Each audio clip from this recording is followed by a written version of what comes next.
dengan kemajuan teknologi, ya, surat menyuratnya agak ditinggalkan oleh masyarakat. Tidak banyak yang dirubah karena gedung Poslok sendiri merupakan cagar budaya, jadi memang tidak dapat dirubah bentuknya.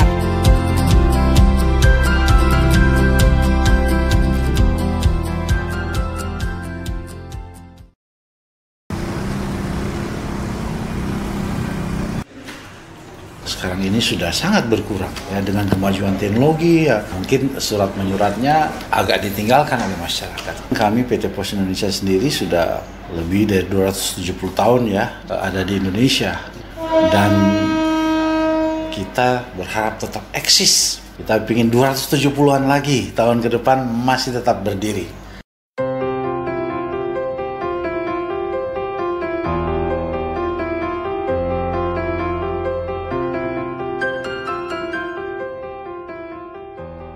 Kalau dulu memang kita ada beberapa layanan-layanan yang saat ini sudah kita kembangkan ya. Dulu mungkin ada namanya Ratron, surat elektronik yang sudah kita kembangkan lah ya.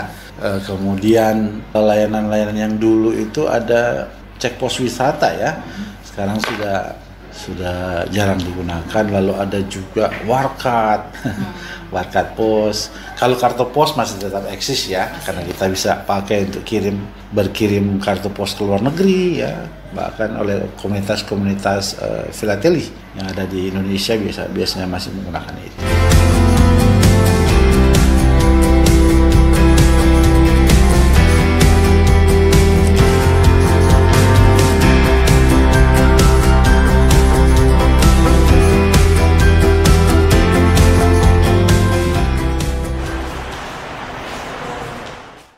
Untuk Posblok sendiri, salah satu inisiatifnya juga dari Pak Wali Kota ya, ketika beliau hadir dalam peresmian Posblok Jakarta, beliau minta juga di Medan kalau bisa ada yang seperti ini, dan ternyata bisa dikabulkan sehingga Posblok bisa berdiri saat ini.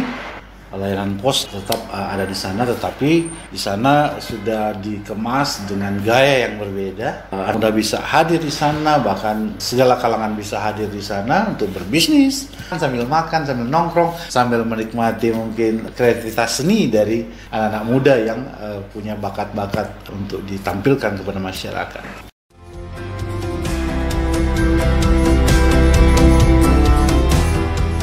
Sebelumnya gedung ini sudah berdiri selama 112 tahun, di mana gedung ini sebelumnya dipergunakan sebagai kantor pos. Walaupun saat ini sudah direvitalisasi dan sudah berjalan menjadi Posblok, masih tetap fungsinya sama. Kita masih ada pos museum. Jadi kalau teman-teman datang ke Posblok, teman-teman dapat melakukan tour ya untuk melihat apa saja sih peninggalan dari masa Belanda sampai saat ini. Kita masih punya beberapa peninggalan, misalkan seperti mesin cetak dan macam-macam. Selain itu ada juga beberapa poster yang ada dari zaman Belanda sampai saat ini. Dan saat ini walaupun sudah menjadi Posblok, teman-teman masih dapat melakukan aktivitas atau dapat mengirimkan surat, paket selama domestik masih bisa dapat dilakukan di Posblok Medan.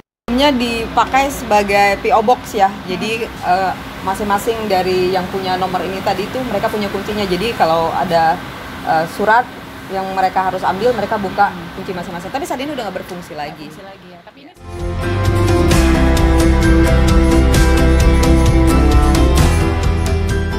tidak banyak ya yang dirubah karena sebenarnya gedung Posblok sendiri merupakan cagar budaya, jadi memang tidak dapat dirubah bentuknya. Kalau penambahan ada, seperti kayak penambahan pintu, kayak ornamen ya, misalnya kayak lampu yang mungkin dirubah atau penambahan kipas.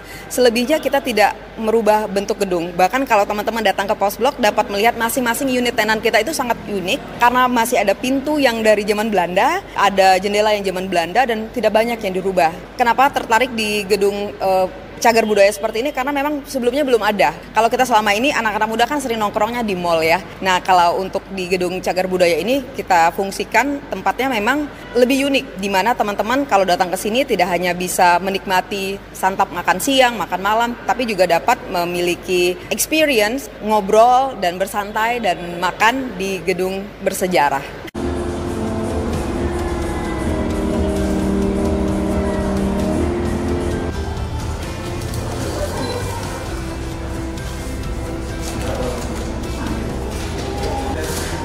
Iya.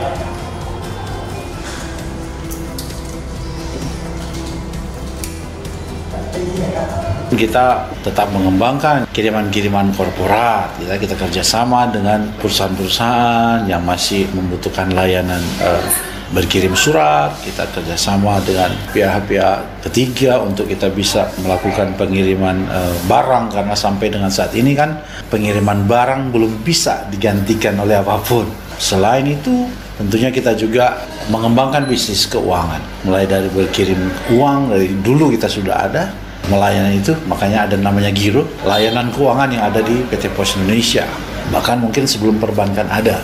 Kemudian kita ada juga yang namanya Postpay.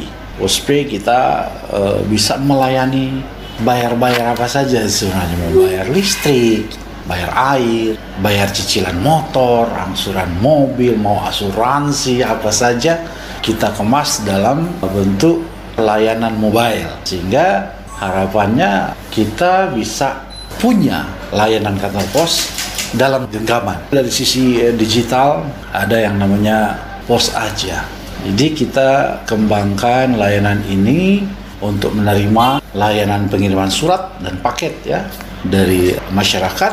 Gak perlu datang ke kantor, kita bisa layani dengan pick up, sehingga menyesuaikan dengan kebutuhan saat ini. Apalagi saat ini kan banyak bisnis online yang nggak mati-mati dia punya pengiriman barang-barang.